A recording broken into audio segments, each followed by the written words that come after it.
आप सभी को नमस्कार। एक बार फिर शशि दुबे क्लासेज में आप सभी छात्रों का स्वागत है। Paper 4 language across the curriculum पाठ्यक्रम में भाषा की यूनिट 2 के बारे में हम लोग डिस्कस कर रहे थे। यूनिट 2 में स्पीकिंग स्किल के जो और टर्म्स बचे हुए हैं उसके बारे में हम लोग डिस्कस कर रहे थे। इससे जो पहले वीडियो आपको उपलब्ध कराया गया है उस वीडियो में आपको स्पीकिंग स्किल्स के कंट्रोल्ड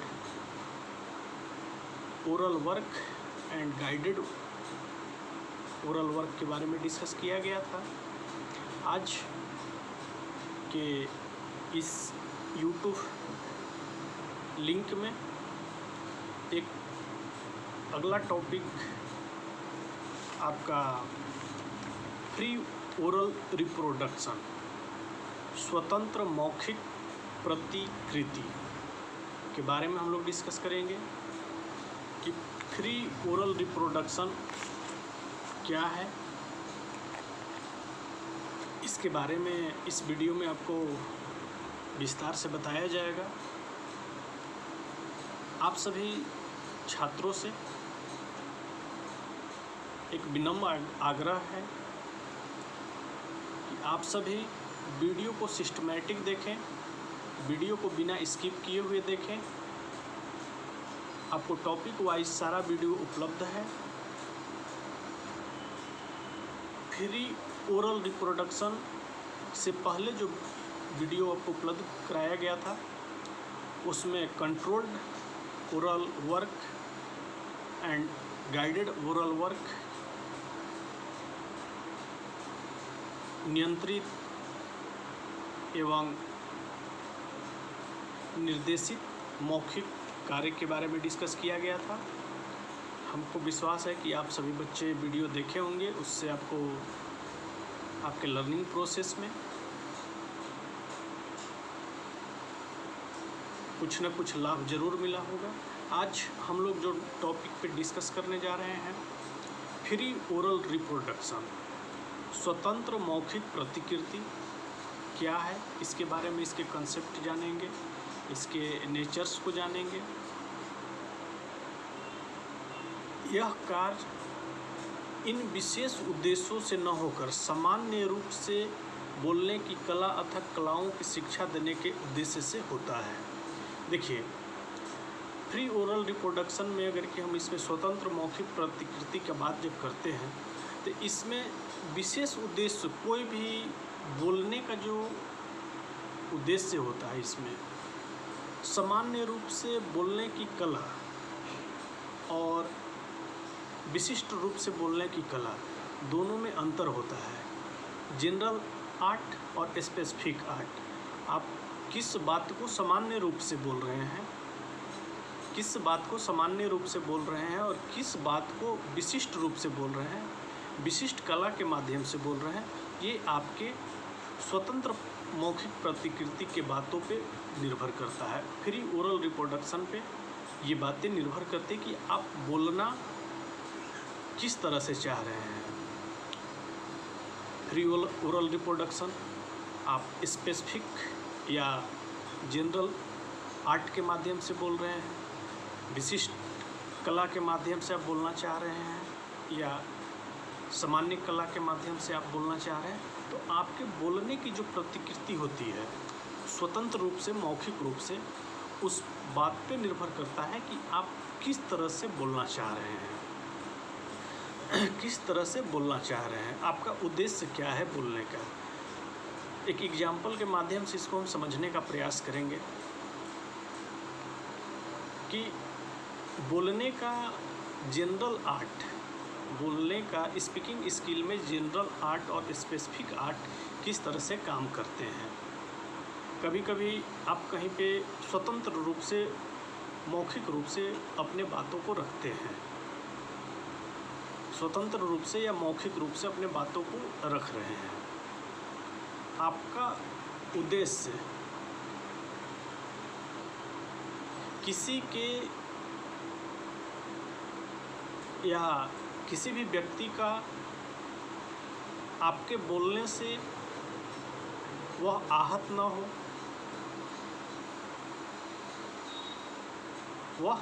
हो, आपके शब्द उसके लिए या उसको चुभे ना, इसलिए आप कभी कभी सामान्य कला के माध्यम से अपने स्वतंत्र मौखिक प्रतिकृति को रखते हैं। फ्री ओरल रिप्रोडक्शन में और कभी कभी क्या होता है कि जब हम अपने बातों को रखते हैं, जब हम अपने बातों को स्पेसिफिक आर्ट में, जैसे अभी अगर की एग्जाम्पल लिया जाए तो हम स्पेसिफिक आर्ट के माध्यम से आपको paper 4 language across the curriculum पाठ्यक्रम में भाषा स्पेसिफिक आर्ट के माध्यम से अपने बातों को स्वतंत्र मौखिक रूप से आपके सामने प्रस्तुत कर रहे हैं। आपके सामने क्या कर रहे हैं? प्रस्तुत कर रहे हैं। हम इसके अलावा सामान्य रूप से तो कोई बातें नहीं बता रहे हैं आपको। ऐसा तो नहीं है कि हम paper 4 language across the curriculum पढ़ा रहे हैं, इसके बाद अलावा कोई और सब्जेक्ट आपको इसके साथ पढ़ा रहे हैं, या इसमें कुछ अगर कि आप इस पेपर में अगर कि कुछ हमारे बातों से हमने आपको जो बताया उस बातों से आपको अधिगम प्रक्रिया में मोटिवेशन के जगह डिमोटिवेशन अगर कि मिलेगा तो क्या मेरा स्पेसिफिक आर्ट सफल कहलाएगा या नहीं कहलाएगा, ये आप बातों को सोचिएगा। लर्निंग प्रोसेस, जितने भी वीडियो आपको उपलब्ध कराए जा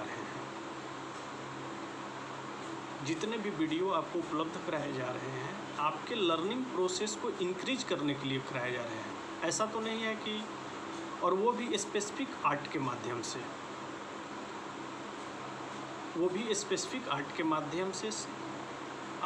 ऐसा नहीं हो रहा है कि आपको कोई सामान्य बातें बता दी जा रही है, आप अगर कि देखना चाहें तो देखिए, नहीं देखना चाह रहे हैं तो मत देखिए। ये सामान्य बातें हो गई, सामान्य कला के रूप में हो गया। कभी कभी हम लोग के बातों से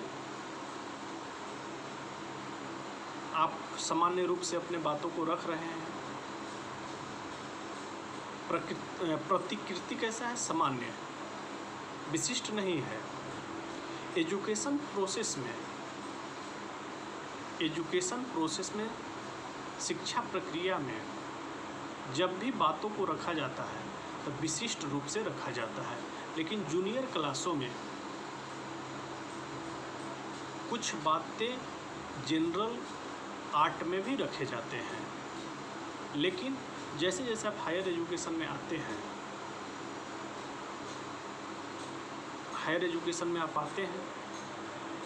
तो यहाँ जो बातें रखी जाती है, यहाँ स्पेसिफिक आर्ट के माध्यम से रखी जाती है। ऐसा तो नहीं है कभी आप अपने बातों को रखते हैं, आपके द्वारा गलत बोल दिया गया, आप तुरंत माफ़ी मांग लेते हैं।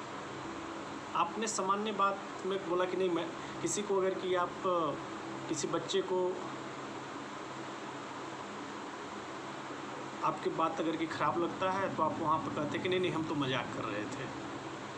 हम तुरंत अपने प्रतिकृति को, मौखिक बातों को बदलने का प्रयास करते हैं, और उसमें हम अपने कला के माध्यम से, आपकी जिस तरह की कला होगी, आज स्वतंत्र मौखिक प्रतिकृति खासकर राजनेता में बहुत देखा जाता है। कैसे? वो किसी काम को ना करते ही नहीं हैं। चुनावी वादा, चुनावी भाषण उनका देख लीजिए, उसमें आपको देखेंगे कि सामान्य रूप से सारी बातों को वो एक से बढ़कर एक आपको वादा करने लगते हैं।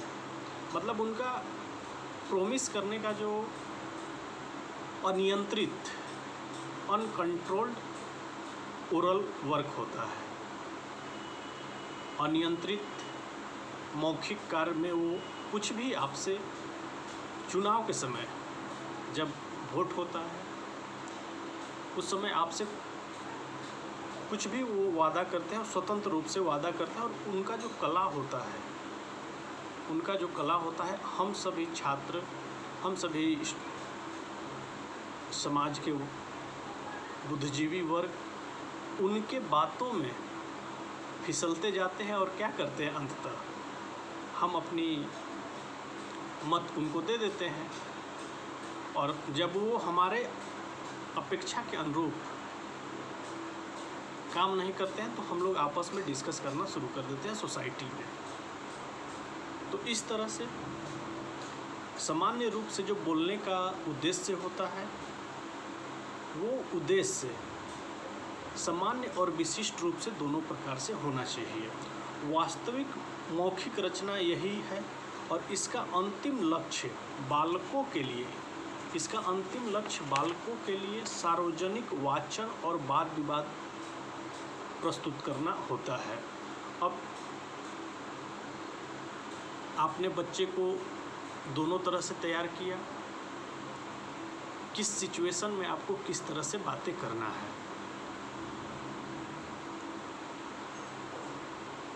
किस सिचुएशन में किस वातावरण में अपने बातों को किस प्रकार से रखना है, ये कला आप उनके अंदर प्रवेश करा दिया।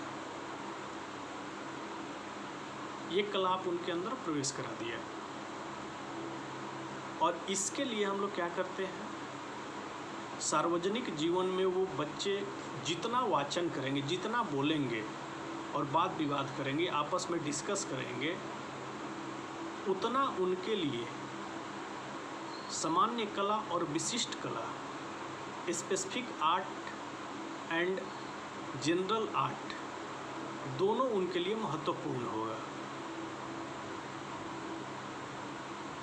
दोनों उनके लिए क्या होगा, महत्वपूर्ण होगा। कैसे महत्वपूर्ण होगा, जैसा वातावरण होगा उसके अनुसार वो बात रखने का कोशिश करेंगे। जैसे दो व्यक्ति आपस में झगड़ रहे हैं, आप वहाँ पे किस तरह से अपना बातों को रखेंगे। ऐसा तो नहीं है कि आप भी जाके उनसे झगड़ने लगेंगे। वो वातावरण आपके उद्देश्यों पे निर्भर करता है कि आप उनको किस प्रकार से सार्वजनिक या सामाजिक जीवन में हम उनको किस तरह से अलग कराएंगे। अब जब बोलने की जो कला होती है,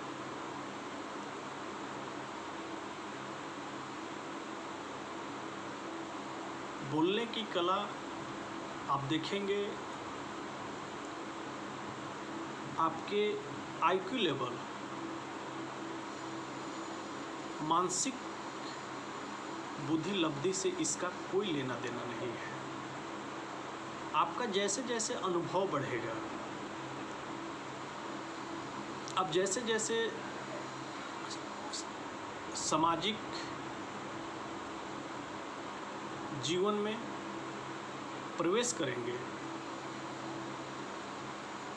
वैसे वैसे आपका बोलने का कला आपके अंदर डेवलप होगा।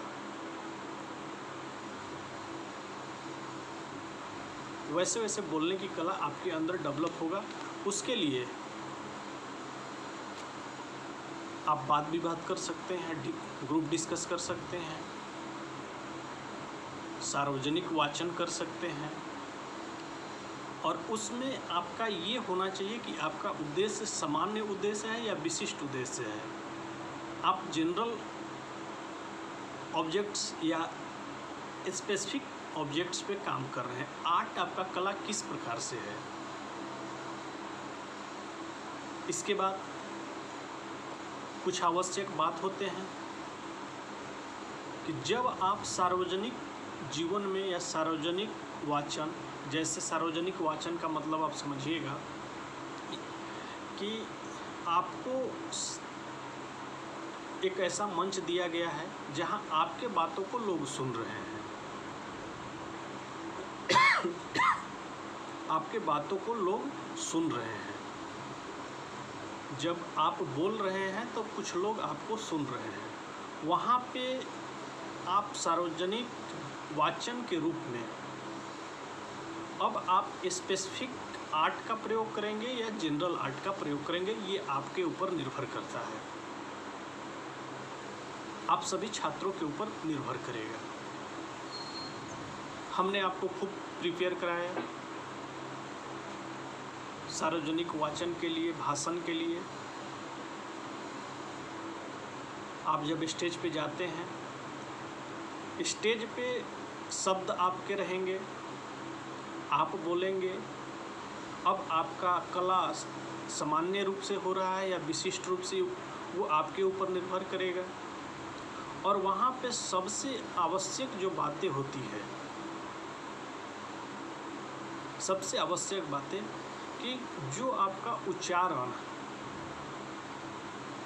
होनी चाहिए वो शुद्ध और स्पष्ट होना चाहिए। आप कम बोलें, ऐसा नहीं है कि आप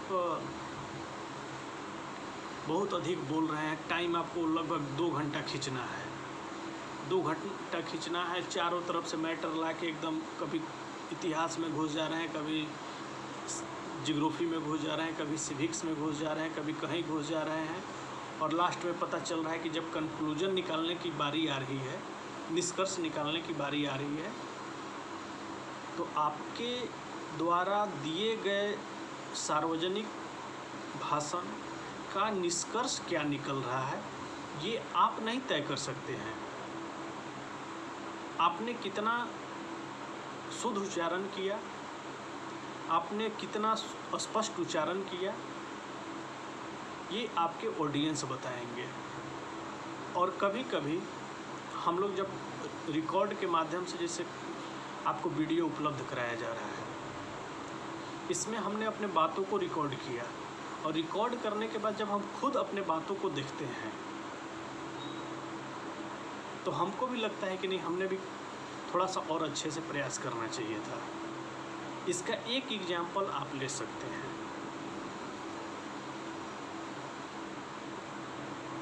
चूँकि आप सभी भी इस बात से सहमत हैं कि जब से कोविड का इफेक्ट हुआ, टीचर ने अपने तरह से भी लर्निंग प्रोसेस को बनाए रखने के लिए अपने तरीके से प्रयास कर रहे हैं, सभी वर्ग अपने तरह से प्रयास कर रहे हैं उसी का। और इससे पहले आप एक बात ध्यान रखना, हमारे यहाँ टीचर इतने हाईटेक नहीं थे। हमारे यहाँ क्या, भारत की जो गुरुओं का सामाजिक संगठन या सोसाइटी है, इतने हाईटेक नहीं थे। आज अच्छे अच्छे टीचर, अच्छे अच्छे शिक्षक आप देखेंगे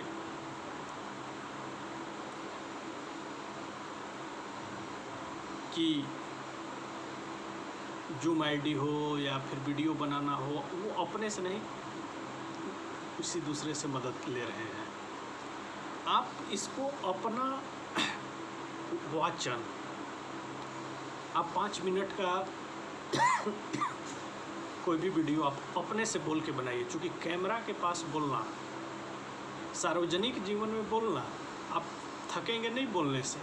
आपको अगर कि माइक पकड़ा दिया जाए तो हम सब भारतीय ऐसे हैं कि स्टेज जल्दी छोड़ेंगे नहीं, लेकिन सुधार की प्रक्रिया से आप में इम्प्रूवमेंट कैसे हो, आप अपने बातों को रिकॉर्ड कीजिए किसी भी टॉपिक पे, 5 मिनट 10 मिनट आप जितना कर सकते हैं, आप जितना कर सकते हैं अपने बातों को रिकॉर्ड करें। उसके बाद खुद उस वीडियो को सुनें कि आपका कॉन्फिडेंस लेवल बोलते समय कैमरा के सामने इससे पहले टीचर कभी कैमरा के सामने नहीं आते थे। इससे पहले आप लोगों ने भी देखा होगा कि टीचर कभी कैमरा के सामने नहीं आते थे। और चूँकि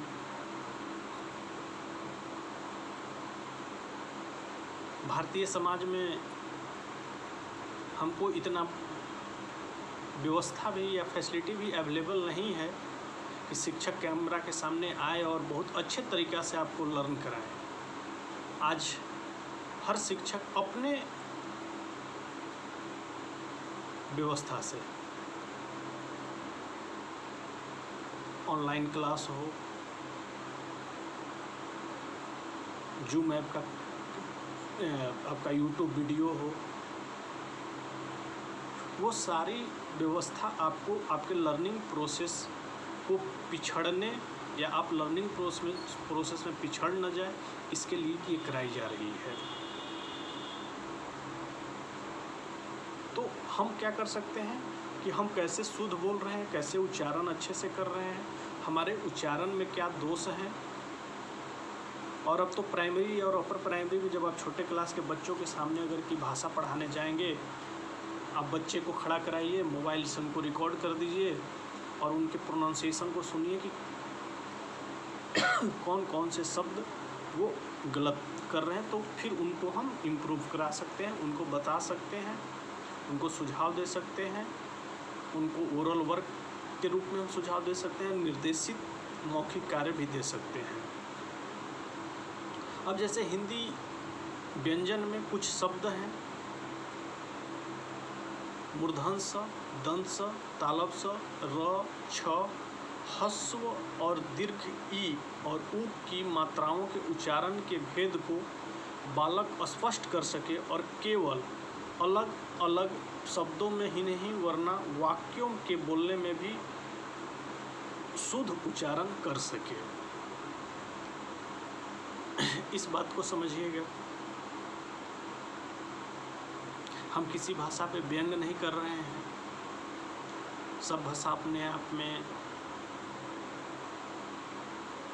समृद्ध है। हिंदी भाषा हो या अंग्रेजी भाषा या क्षेत्रीय भाषा, स्थानीय भाषा, लेकिन अपेक्षित रूप से अगर कि देखा जाए तो सबसे ज़्यादा उपेक्षित भाषा के नाम अगर कि आपको लिया जाए कि जो दर्जा उस भाषा को मिलना चाहिए था, आज हम उच्चारण में ये बातें देखते हैं। आज हम अपने उच्चारण में ये बातें देखते हैं कि जो जिस भाषा को दर्जा मिलना चाहिए था उसमें बच्चे पिछड़ते जा रहे हैं, उसमें बच्चे पिछड़ते जा रहे हैं। कुछ कुछ ऐसे दिग्भ्रमित बातें अधिगम प्रक्रिया में कराई जा रही है और हम सभी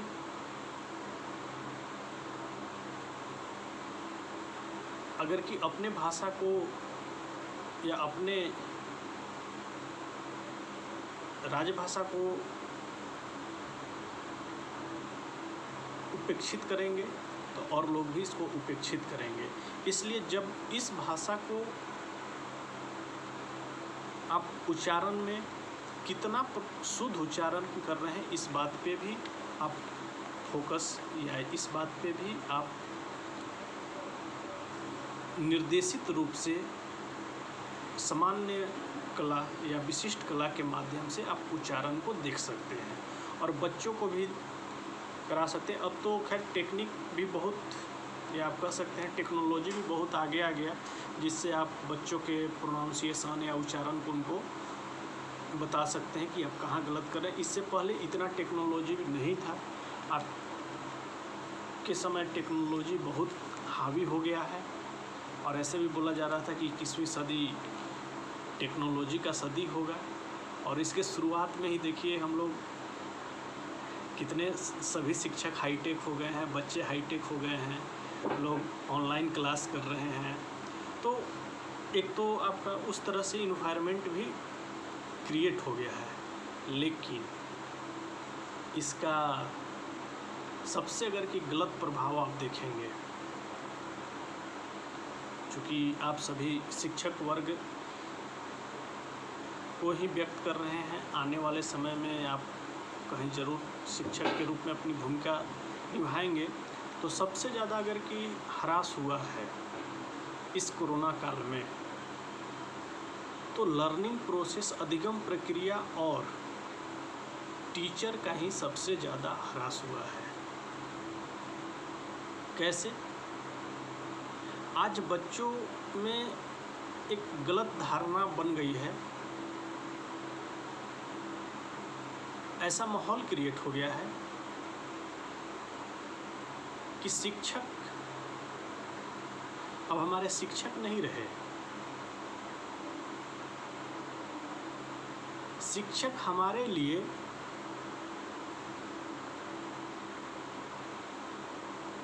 एक शब्द आप ले सकते हैं कि शिक्षक हमारे लिए एकदम रास्ता को इस तरह से बना दे कि हमारे पैरों में कोई कांटा न चुभे। आपको ऐसा शिक्षक की भूमिका देखी जा रही है कि जो भी बच्चे हैं, जो भी छात्र हैं, उनके पैरों में एकदम ऐसा रास्ता बने कि ब्रेकर कहीं न लगे। और आपके जीवन में अगर कि ब्रेकर नहीं लगेगा, आप किसी भी भाषा हो या किसी भी कला के माध्यम से आप भाषा सिखाने की या अधिगम कराने की कोशिश करते हैं, तो आपको आपके जीवन में ब्रेकर की महत्वपूर्ण भूमिका है, और वह ब्रेकर की महत्वपूर्ण भूमिका आपको टीचर निभाएंगे। आज वर्चुअल क्लासेज में बच्चों को लग रहा है कि ज्ञान जो भी है यूट्यूब, गूगल है। शिक्षक का महत्व कम हुआ है।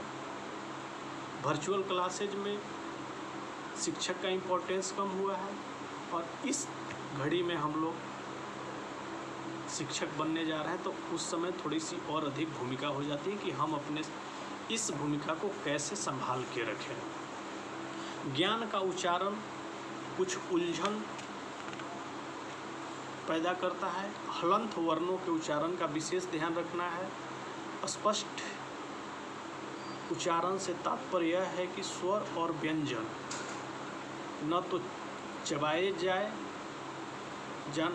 न आवश्यकता से अधिक मुखरित हो। जैसे आप जब उच्चारण करते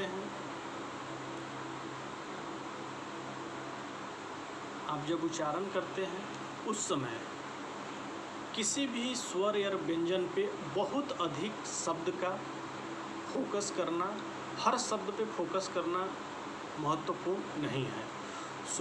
स्वाभाविकता से बोलने का दूसरा आवश्यक गुण है, कक्षा में बोलने का ढंग भी स्वाभाविक होना चाहिए।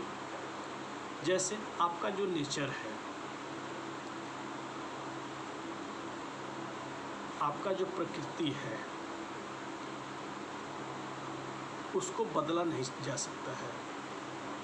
बदलने का प्रयास किया जाता है, लेकिन अक्सर आप देखेंगे कि उसको बदला नहीं जाता है।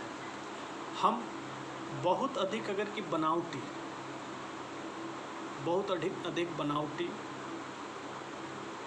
अगर कि बनेंगे, तो हमारा क्लास या कक्ष ऐसा नहीं होगा कि आपका बहुत अच्छा होगा। आपके लिए कुछ बातें महत्वपूर्ण है कि आप अपने क्लास को किस तरह से वातावरण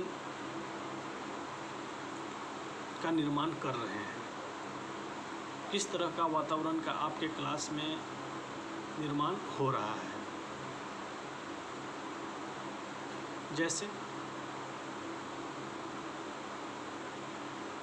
हम 1, 2 दिन, 3 दिन या 4 दिन बड़ा डिसिप्लिन में रहने का कोशिश करते हैं, अनुशासन में रहने का कोशिश करते हैं। आप सभी बच्चों पे ये बातें बैठती है। हमने एग्जाम्पल में भी आपको समझाया है कि ऐसा लगता है कि first impression is the last impression.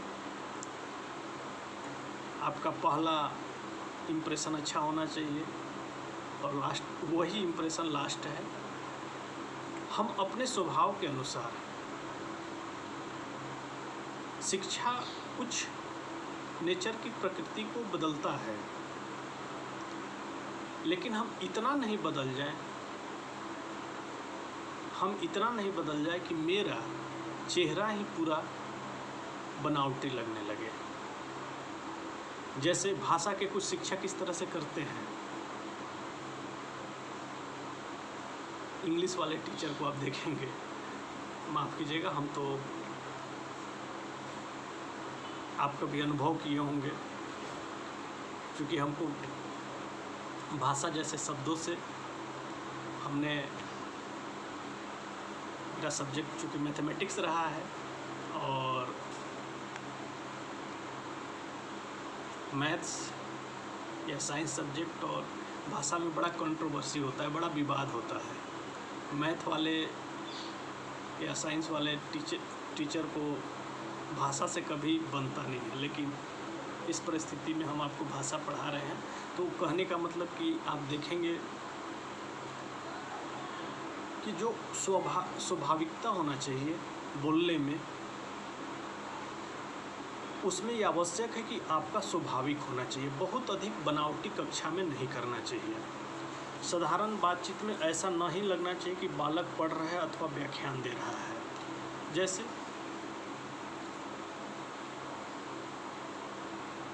आपके जो बातचीत करने का या साधारण बातचीत आप जो करते हैं, हर समय ये न लगे कि आप बच्चों को पढ़ा रहे हैं अथवा व्याख्यान दे रहे हैं। अब जहाँ मिले वहाँ जैसे हम कुछ न कुछ बातें बता रहे हैं, हर समय ऐसा वातावरण नहीं करना चाहिए। स्वर न तो बहुत कम होना चाहिए आपके क्लास में और न बहुत ऊंचा होना चाहिए, उसमें अस्वाभाविकता नहीं आनी चाहिए। जैसे इस बात पे भी आप ध्यान दीजिएगा, कभी कभी हमारे जो स्वर होते हैं, हम या मतलब हमारा जो उच्चारण करने की प्रक्रिया होती है, हम बहुत लाउडली करना शुरू कर देते हैं, बहुत धीरे धीरे करते हैं। उस तरह की प्रक्रिया नहीं होनी चाहिए। उससे क्या होता है, अगर कि दो बच्चे क्लास में बैठे हुए हैं और आपका आवाज़ काफ़ी लाउडली है, तो बच्चे भी सोचेंगे कि सर कितना तेज़ पढ़ा रहे हैं, मतलब कितने लाउडली पढ़ा रहे हैं। साइलेंट आप अगर के बच्चों को पढ़ा रहे हैं तो उनको समझने में मतलब एक मीडियम जिससे आपको लगे, क्योंकि आप जब क्लास ले रहे हैं तो आपको पता है कि किस तरह से आपको उच्चारण करना है, किस तरह से आपका स्वर होना चाहिए। इस बात पे भी हम ध्यान देते हैं। जहाँ आवश्यक हो वहाँ वाणी में चेतना शक्ति और जीवन रहे, एकरूपता की ऊब उसमें नहीं आनी चाहिए। जैसे इस बात पे भी आप फोकस कीजिएगा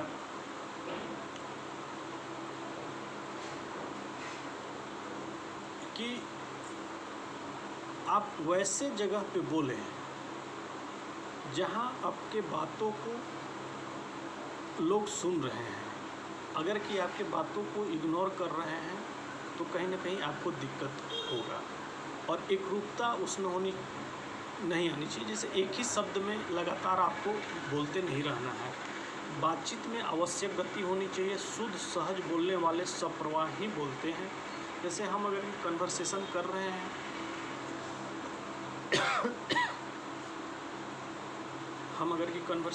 हैं बातचीत कर रहे हैं, तो उसमें एक सहजता होनी चाहिए, सप्रवाह मतलब एक चैनल होना चाहिए। ऐसा नहीं कि आप कभी कुछ बोल रहे हैं फिर आपका चैनल या कम्युनिकेशन कहीं कुछ और हो रहा है।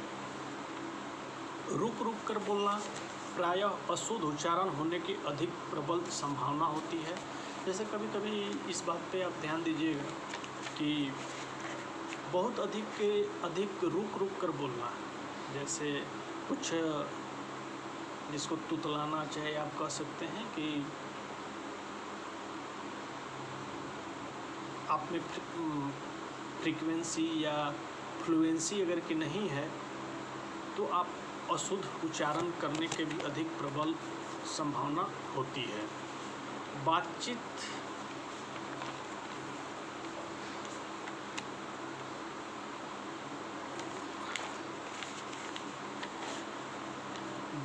जब हम अकेले नहीं होती है, जो कन्वर्सेशन आप अगर ये करेंगे तो कभी भी अकेले नहीं कन्वर्सेशन कर सकते हैं। आपके बातों को सुनने के लिए कोई होना चाहिए।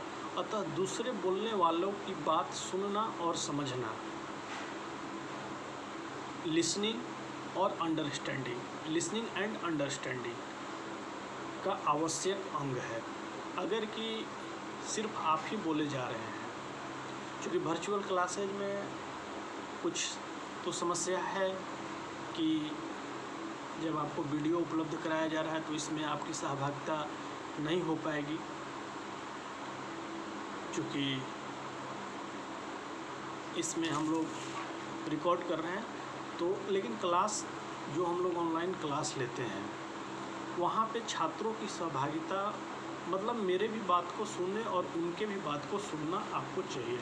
इससे बालक की शब्द भंडार की वृद्धि होती है और वह नए नए शब्दों का प्रयोग सीखता है।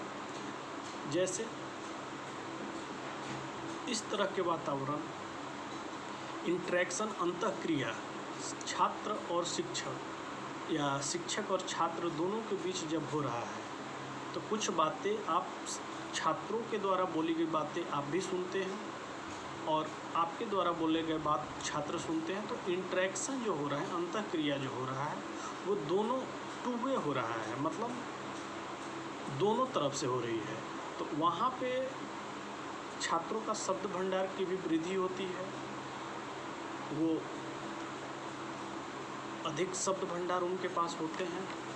मौखिक भाव प्रकाशन शिक्षण के उद्देश्यों को संक्षेप में निम्नलिखित रूप में कहा जा सकता है। जैसे मौखिक भाव का जो प्रकाशन होता है, मौखिक भाव का जो प्रकाशन होता है, इसके उद्देश्य को हम संक्षेप रूप में कह सकते हैं। बालकों का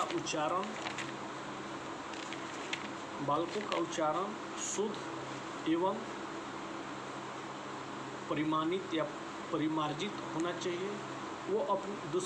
वे अपने मनोभाव को सरलता तथा स्पष्टता से एक दूसरे को प्रकट कर सके। जैसे इस बात को समझिएगा कि अपने मनोभाव को सरलता तथा स्पष्टता से एक दूसरे को प्रकट कर सके। आपका क्लास का वातावरण कैसा होना चाहिए कि छात्र अपने बातों को भी रख सके और आप छात्रों के बातों को भी सुन सके, और इंटरेक्शन अंतःक्रिया जो हो रहा है वो एक दोनों प्रकार से होनी चाहिए। एक तरफ से जब अंतःक्रिया होती है तो उसमें लर्निंग प्रोसेस का रेशियो या परसेंटेज कम होता है। बालकों का संकोच, उनकी झिझक तथा आत्महीनता की भावना दूर हो जाती है इससे। अब जैसे अगर कि टीचर आपको बोलने का मौका दे रहा है, अगर कि छात्रों को बोलने का मौका शिक्षक दे रहा है तो इससे उनका संकोच और झिझक तथा आत्महीनता की जो भावना उनमें होती है वह दूर हो जाता है। जैसे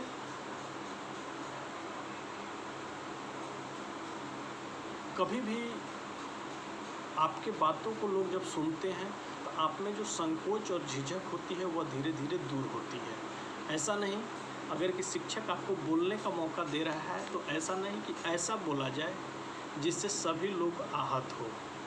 कुछ लिमिटेड बातों को बोला जाए जिससे सभी लोग, और ऐसा नहीं कि सिर्फ हम ही बोलते रहें। हमने एग्जाम्पल भी आपको दिया था कि अगर कि वर्चुअल क्लासेज में एक छात्र से अगर कि एक मिनट अगर कि टीचर इंटरेक्शन करते हैं तो फिर समय आपका पता नहीं चलेगा कि किस तरह से आपका समय निकल गया। तो इस तरह से आपके संकोच और झिझक, जब आपको शिक्षक अगर कि बोलने का मौका दे रहा है, शिक्षक आपको बोलने का मौका दे रहा है तो समझिए कि आपके अंदर जो झिझकपन है, संकोच है या कुछ आत्मग्लानि है, उसको दूर करने का प्रयास शिक्षक के द्वारा किया जा रहा है।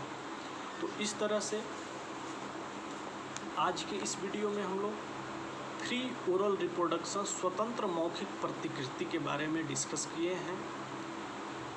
इसमें आगे और भी हम लोग अगले वीडियो में कुछ डिस्कस करेंगे। स्वतंत्र मौखिक प्रतिकृति में एक बात आप एकदम मार्केबल है, इसको आप ध्यान रखिएगा।